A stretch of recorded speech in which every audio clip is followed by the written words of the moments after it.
Hello everyone, and welcome to SUNUP. I'm Lyndall Stout. It's definitely that time of year again. We're at the North Central Research Station at Lahoma for the annual Wheat Field Day. First up, we're talking about variety trials. Here's SUNUP's Curtis Hare with Dr. Amanda Silva. Yeah, so today I'll be here at the variety trial, so talking with producers about the different characteristics of the varieties we have in the program.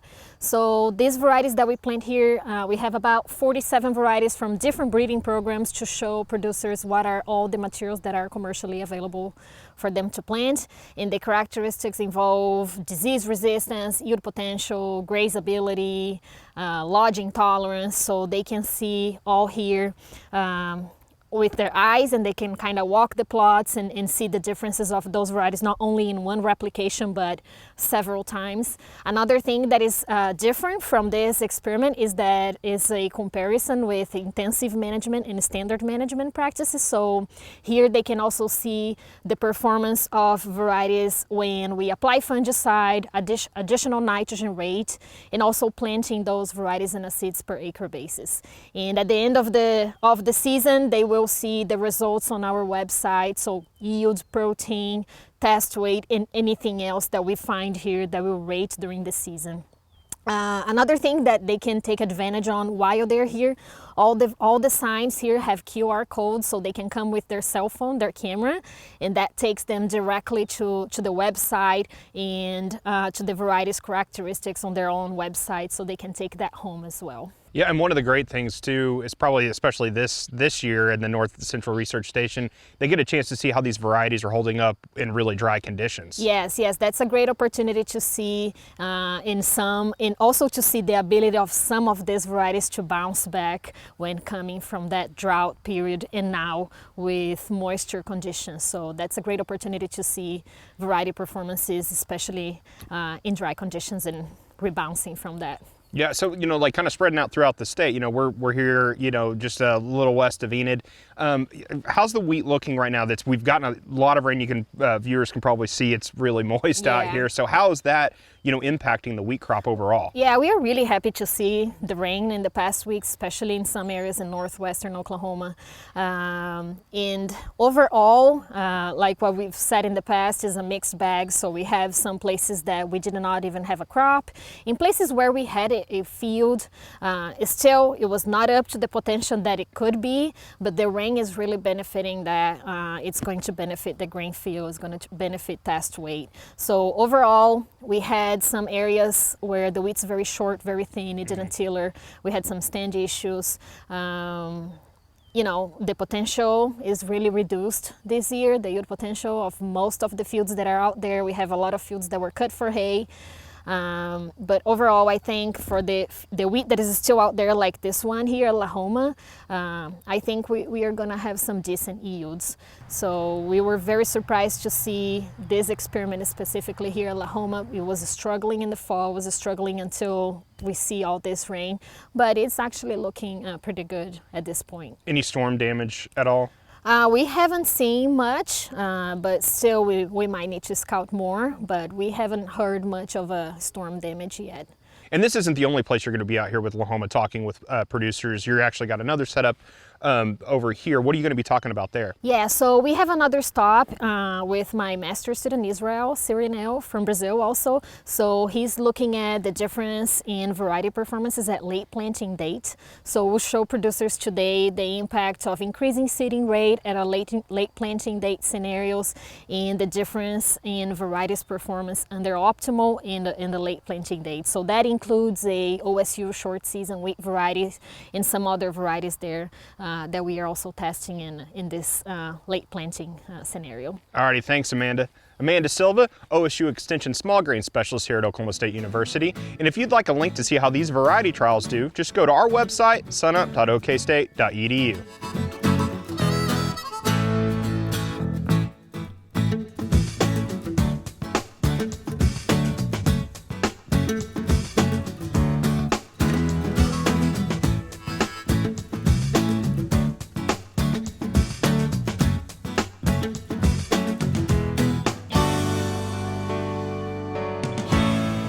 This is the Mesonet Weather Report, and I'm Wes Lee.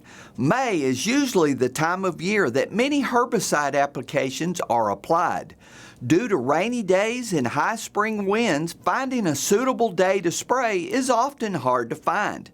The revised Mesonet Drift Risk Advisor can help to find those days when the weather is suitable for pesticide applications. The advisor found in the Ag section of the website has 3 buttons to choose from: Current Conditions, Forecast, and Past Data. Current conditions show the latest 5-minute data from your site, including wind speed and direction, temperature, and whether or not you are experiencing an inversion. Avoiding inversions is critical in reducing herbicide drift. If currently in an inversion, the box will say yes and be red. The second Forecast button on the main page will open a fillable form. You can leave the default information or change for your needs. When you get data, an hourly forecast will be printed based on the North American forecast model. There is no inversion data in the forecast section. The Past Data button allows you to look at historical weather conditions for your spray record keeping. It includes all the needed weather information, including whether an inversion was present. All the tools in the Ag section work great on any smartphone. Now here's Gary with the latest version of the drought map. Thanks, Wes, and good morning, everyone. Well, we certainly have a much better Drought Monitor map to show you this week. We are improving slowly but surely. And of course, Oklahoma still has drought, but we are headed in the right direction. So let's get right to that new map and see where we're at. Well, we have a large improvement far up into the northwestern corner of the state. Now we have moderate to severe drought. It's not really the type of moderate to severe drought we've seen previously because we are improving. These are mostly long-term impacts we still see with the greening up and our soil moisture improving. But at least the northwestern half of the state looking better. We do have a little bit more of a problem area down in south central Oklahoma. We do see that new D0 yellow area down close to the state border with Texas. And that's an area heading into drought if we don't see improvement in that region as well. So just something to keep in mind. Far northern, far western Oklahoma, out in the Panhandle, still some pretty serious drought in those areas. We definitely need more rainfall. The last 30 days, this rainfall map looks absolutely wonderful for most. We do have a few areas still needing more rainfall. That area in south central Oklahoma, the area in southwestern Oklahoma, and then up in northeast, up in the Panhandle regions here and there. But by and large, we've had 5 to 10 inches of rainfall over much of the state, so certainly good news over the last 30 days. And this is the rainiest time of the year in the state of Oklahoma, and so when we look at the percent of normal rainfall map, where we see these lovely blues and greens, the above normal precipitation, that's pretty significant because, again, if you're above normal at the wettest time of the year, you know it's doing some good for the state of Oklahoma. And look at the Panhandle, some great rains out there, but we do need more, of course. So as we look out over the next week and then into the first week of June, we still see increased odds of above normal precipitation from the Climate Prediction Center's 8 to 14-day precip outlook. So hopefully that brings us once again ample moisture over that time frame, and we can really start to eradicate this drought once and for all.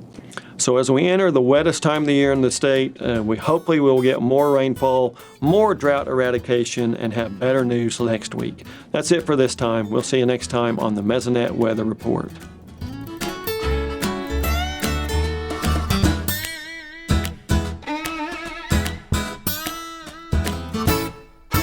We're joined now by Dr. Brett Carver, our wheat geneticist here at OSU. And Brett, this variety was released earlier this year and one we're really excited about. Oh yes, I'm very excited about it. It was in the making for quite some time, as we normally say for wheat breeding, but it was worth it. And used a name that just has a good meaning, you know, and it's not about cotton. It's not about being tall, as we can see by this variety. It's quite short, and that's one of the telling characteristics of it. We can get that yield up with high cotton, but not have to worry about the height being too high and therefore lodging on us. So good straw strength. It really works all across the state of Oklahoma under grazing, under just grain only, intensive management type conditions. So a very wide-reaching variety. And let's talk about the parents a little bit and some of the background about this variety as people learn more about it. Yeah, and that's something I have learned as I prepared the release material on it, is I didn't realize just how much Pioneer, the former Pioneer program, was prominent in the pedigree of high cotton. One variety stood out to me, the old variety 2180. I remember when I first started here at Oklahoma State University, we talked about 2180. A lot of people grew it. It's a really good variety, good short variety, and it's the linchpin of this high cotton variety. But as a great grandparent, it's way back in the parentage. We also brought in some germplasm from Turkey, the SUNUP program at Turkey, that international wheat breeding program. First time I've been able to do that. And also we have Ruby Lee to finish out the package.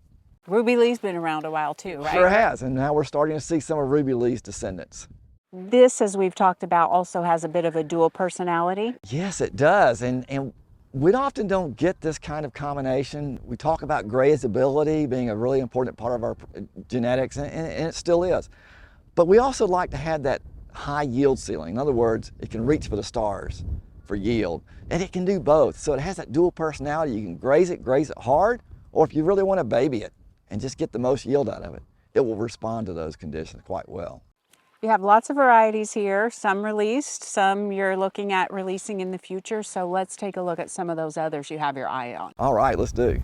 So this one right here, let's talk about it. Yeah, it's got a lot of numbers in it, but that just means we've spent a lot of effort on it. And this is an improvement upon Smith's Gold. How did we improve it? Well, the number one way was to bring in barley yellow dwarf resistance. It's the same kind of resistance that we have featured in the variety Uncharted that we've talked about on this show and is now out in production. And that's a special kind of resistance. This is a kind of genetic package that you won't see barley yellow dwarf on this variety and on Uncharted. So the canopy stays green and green for long. It also has some other disease resistances. So it's a good disease package, but it's basically Smith's Gold plus an amped up disease package with one extra thing, and that is Hessian fly resistance, which is becoming more and more important. We're hearing more about it now, especially to our south in Texas. This line has held up to Hessian fly here in Oklahoma and to the new biotype in Texas. That's really important moving forward. We need more of that kind of resistance. We have one more we want to talk about this week. I'm just going to step backwards, and it's this one. Tell us about it. Yes, this started out as a cooperative effort with Pioneer, Corteva now as we call it, and Pioneer made some double haploids. I say some, in the neighborhood of 3,000 from our germplasm back in 2013, somewhere in there. And of those 3,000 double haploids, which are like immediate inbreds, we have one left over. And this one is not just special because it's not the only one. It is special because it can do the same things we talk about as Butler's Gold can do. This is a fast maturing variety. And so we want to see how it might be used, not just in conventional grain only production or even dual purpose. I want to see how it's used when it's planted late, and I mean really late. Late November, early December, like we would normally in north central Oklahoma, not normally, but abnormally, in north central Oklahoma. And that allows us maybe to control some weeds. Maybe it allows us to have a second chance on a crop if we lose the first one. Heaven forbid if that's to happen, but at least we have a second chance with this. And the only reason I'm talking about this is because Butler's Gold is really good for that kind of situation, but I don't think it tillers as much in the spring as it could. And we want something that really tillers in the spring, and that's what this variety will do, but still finish fast. Another Gallagher derivative. So it's we see Gallagher more and more in our program now. Thanks for giving us a little bit of an overview of the varieties you're keeping an eye on, and we'll catch up with you again soon. Great.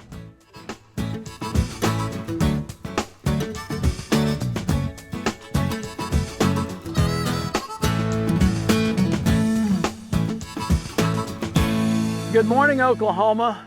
I'm Mark Johnson, and welcome to Cow-Calf Corner. This week's topic, as we think about spring breeding season, we've had these nice rains across the state of Oklahoma.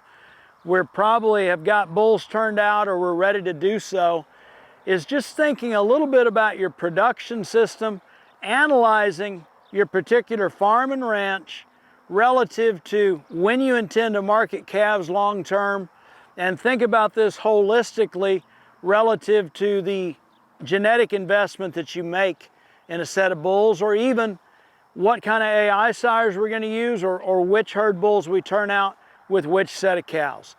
There's a lot of depth to that question, but as we think about things that influence your marketing endpoint for a set of calves and how you're going to use a particular bull, I always say the bull buying dollar is a precious commodity. We don't want to squander it on just anything. And so in an era that we live in where just about any beef breed actually gives us 20 to 30 different genetic values in the forms of EPDs or dollar values and selection indices, we want to spend that bull buying dollar on genetic potential that gives us the most bang for our buck. And it's important for operations to take this into consideration. We realize that future marketing plans on calves might change. Weather, climate, certain issues are going to dictate. Maybe we end up selling more of a calf crop earlier than what we intended to.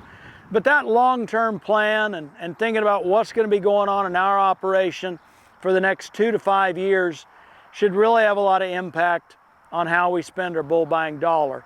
Interestingly enough, this morning here as we tape, we've got a cow-calf boot camp extension program taking place.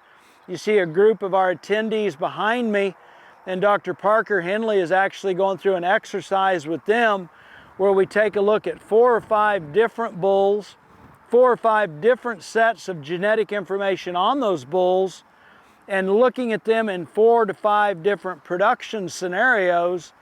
And on a good set of bulls that look the part visually and have got the right kind of body type and muscle thickness and skeletal base, it's really that genetic potential that influences where those bulls are the best fit if we're in situations where we need calving ease versus knowing we're going to keep a set of daughters as replacements versus maybe knowing we're going to sell wean calves versus knowing that our plan is going to be to retain ownership on those calves all the way through finishing and selling them on a carcass value basis.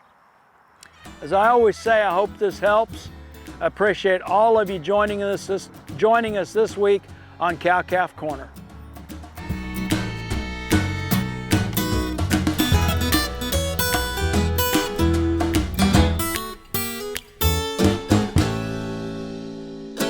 Dr. Kim Anderson, our crop marketing specialist, is here now. Kim, let's dive right in and see what's happening in the markets this week. Well, in the wheat market, there's a lot going on, little less in corn and not much going on in soybeans, and of course cotton is cotton. You look at, say, go back 2.5 weeks on wheat prices, they fell off $1.30, $1.35. They increased $1.60, $1.65, fell off 77 cents, increased 20 cents, decreased 20 cents. A lot of volatility going on in that wheat market. Corn market, you can come back, you know, they were wallowing around in the up around $6 through February, dropped off a little bit in March and April. In the last couple of weeks, corn prices have knocked off 70 cents. They gained 20 back, so forward contract price around $5 right now. Soybeans, they knocked off $1 in the last 2.5 weeks, down to around 11 for the forward contract for harvest delivery, and have stabilized down there. Why do you think we're seeing so much volatility? Well, if you look in wheat, it's the tight stocks, especially hard red winter wheat. You look at hard red winter wheat production, second short crop in a row. Look at soft red winter wheat. They're expecting record yields in Illinois in some areas of soft red winter wheat. You got over a $2 spread between hard and soft red winter wheat prices. Of course, you've got tight stocks overall in the United States. Overall, U.S. crop, 1.65 billion bushels right in there for the last 3 years with a 1.85 average. So tight stocks in the U.S. You always got Russia. I think the war is mostly factored in, but you got Russian production. You go back 3 months ago, they were at 2.8 billion. They went up to 2.9 billion. They went up to 3 billion. This week they raised them again. Russian carry-in stocks, about 250 million bushels above average. Russia's got a lot of wheat to export, and there's a lot of uncertainty there. Corn, big crop expected, more planted acres. expected in relatively good stocks going in, but tight, but lower any stocks for next year. Soybeans, about the same. Got to watch Brazil for the corn production too, so South America for corn and beans. And cotton, well, cotton's cotton. Cotton's just wallowing between 79 and 84, and it's about 82 now. So with all of this in mind, lots of details you're packing in this week. Should producers keep up with these markets? Probably not. However, I didn't expect that. Yeah. However, how can you not watch the market? It's kind of like watching the weather. How accurate is the weatherman, and how accurate is economists predicting prices? We can't predict price. You need to watch the market to know what's going on, and you really need it to know and understand the market so you know you're not losing a lot of money that somebody else is getting. So yeah, watch the market this time of year. Just see what's going on. It becomes really important to watch the market as you get into harvest, start harvesting it, and you've got something to sell. So speaking of that, how should producers sell those commodities? I think dollar cost averaging, just stagger it into the market. I think the most important thing that producers can have is a plan. I like a written plan. Talking to the elevator managers, research shows the biggest mistake producers make is not knowing when and how to pull the trigger. And if you'll write it down, know your cost of production, know what prices mean to you personally in your operation, and know and set limits and know when to pull the trigger. All right, Kim, great information. We'll see you next week. And just a quick reminder about the upcoming 2023 OSU Cattlewomen's Boot Camp. The event will be June 5th through the 7th at the Creek County Fairgrounds in Kellyville. This 3-day workshop is a great opportunity for cattlewomen around the state to come and learn about topics such as cattle evaluation, calf management, herd nutrition, forage production, and much, much more. The cost to attend is $150, and if you'd like more information about how to register or just general information about the event, just head on over to our website at sunup.okstate.edu. Now to a topic that's important for everyone, especially those involved in agriculture. We're talking about regular mental health check-ins for yourself and for those you care about. Here's Dr. Shannon Ferrell with some resources available through OSU Extension.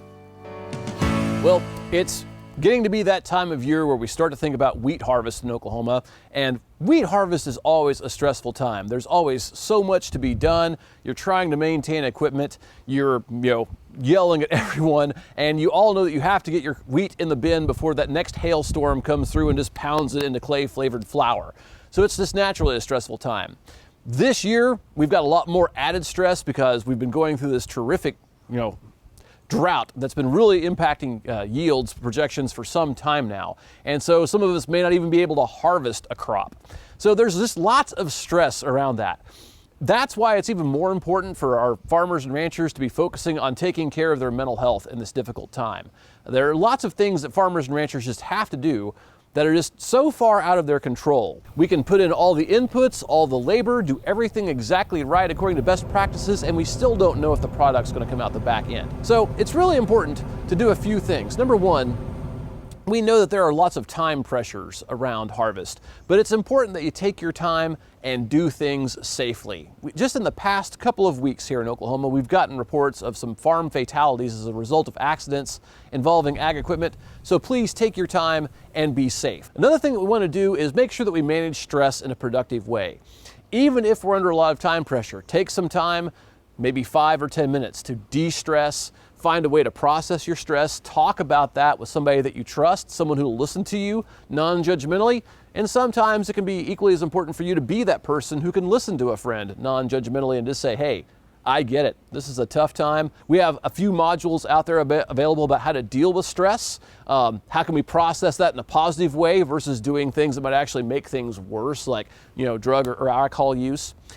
We also talk about mindfulness, which does not involve you sitting in the lotus position on the top of your combine making humming noises, okay? That's not mindfulness that we're talking about here.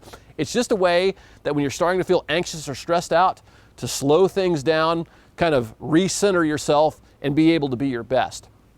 But if something does go wrong, if you had a neighbor that's lost a combine to a fire, if you had a neighbor that just simply has nothing to harvest because of the drought impacts, we have a module specifically on there about dealing with disaster. How can we be a positive impact on the people around us to make things better, not worse? Not just in the near term, but over the long haul, because those things don't just have immediate impact, they have impact for some time to come. All these resources are available, like I said, at the Farm Stress website, and we'll include the link for those with you here with the broadcast so you can access those on demand anytime you want. That'll do it for SUNUP this week.